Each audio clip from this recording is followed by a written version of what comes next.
Hello guys, I'm happy to see you back here. So let's begin with our classical ritual. So please stand up, everyone. Ground your feet. Stay straight. Big inhale. Feel empowered. Raise your hands. And burning English. Great. Now you can sit down. Thank you. And let's begin our lesson. And for the beginning, I want you to imagine yourself at the festival and tell me, what can you do there? Боря? Yeah, for example, you can drink alcohol there. Okay, what else? You can ride a bicycle. Great. So now you have 2-3 minutes to write down as many ideas as you have with this formula. I can do something at the festival, or you may also use I can't do something. Okay, great. Everyone's ready? Time is up. Great, so now I would like you to read your sentences one by one, and we'll just collect the ideas of our possibilities and abilities at the festival. Please begin, Коля.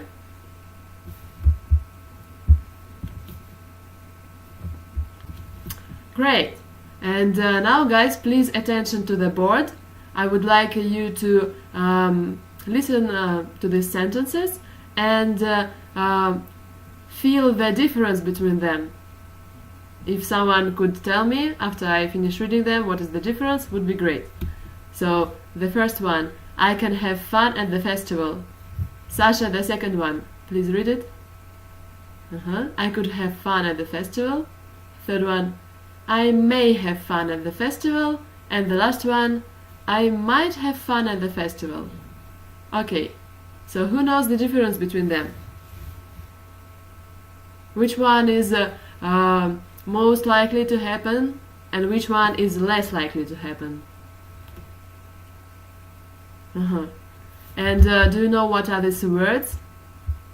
These verbs? Can, could, may, might. How do we call them? They are called modal verbs. I see that someone knows something about them, others don't. We will brush up our knowledge about them, and we'll see in more detail how to use them, why and when.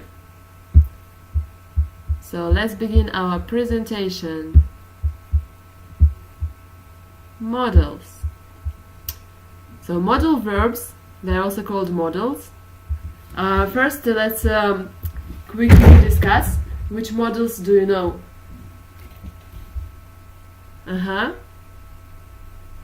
Great. And what do you know about them? Okay, not so much. So let's begin. Today we will study only 4 of them, which are can, could, may and might. They have some common features. Sentences with them are created in the same manner. So here is the formula how you should use these verbs. First we put subject, then we use a modal verb, and then we use the infinitive of a verb without to. Okay, so just a verb. For example, let's see here. So these are our verbs again, which we're going to study today. Please read the first rule. Followed by infinitive without to. For example, you can do it. Great. So we use only do. We don't use you can to do it. Yeah, you can do it. Great.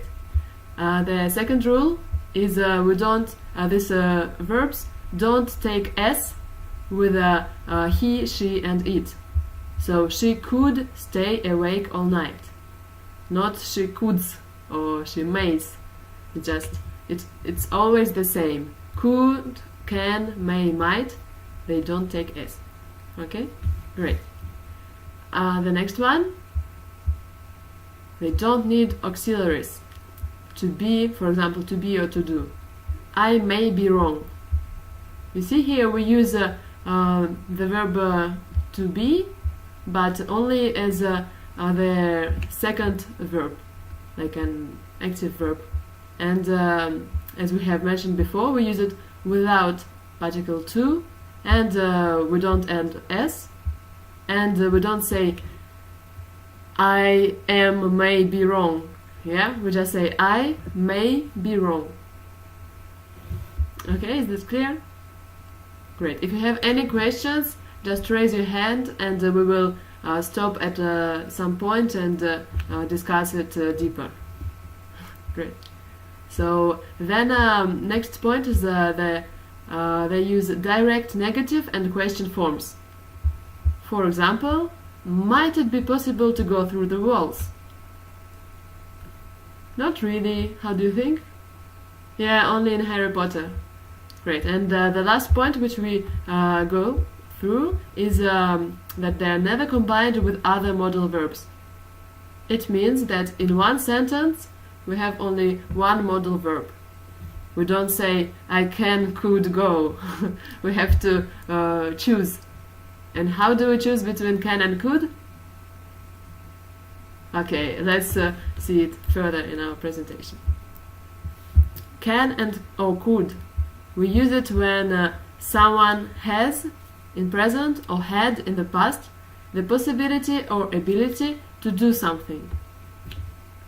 Like I was capable of doing something, so I say I could run fast, but now I can't. We will check the examples right now, and everything will become clear to you. So the first one, Misha, please read it. Could you help me, please? So this is a request. Exactly. Someone is asking for help.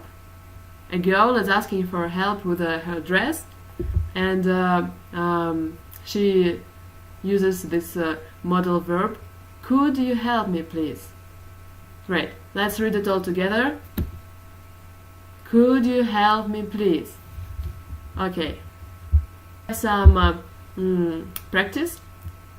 Please, let's decide it all together what we should put here. These are not shown when I use the aerial projector. So please use the words can, can't, couldn't, and could and couldn't to complete the sentences. Diana swim, but she when she was 10. What shall we put here? Great. Can, couldn't. Okay. I'm showing next 4 slides of this exercise, and I would like you to write your versions on a paper, and then we will go through them all together and check where your guess is correct or not. Okay? Great. And now let's check them. Let's make a peer check. So you check the work of your neighbor, of your partner, and he or she checks yours. We have 2 minutes to do this. 2 minutes are over, and now let's just go through them one more time and find out answers. If you have any questions, why it was this verb and not another one, so just raise your hand and ask. I'm happy to hear this. And now we're gonna add 2 more modal verbs, which are may and might. So as you may see on this diagram, has big possibilities to happen, might not. Little possibilities. May. First usage of may is a request. Extremely formal request. For example, may I use your lighter? And let's compare it with other requests, which we can form with can and could.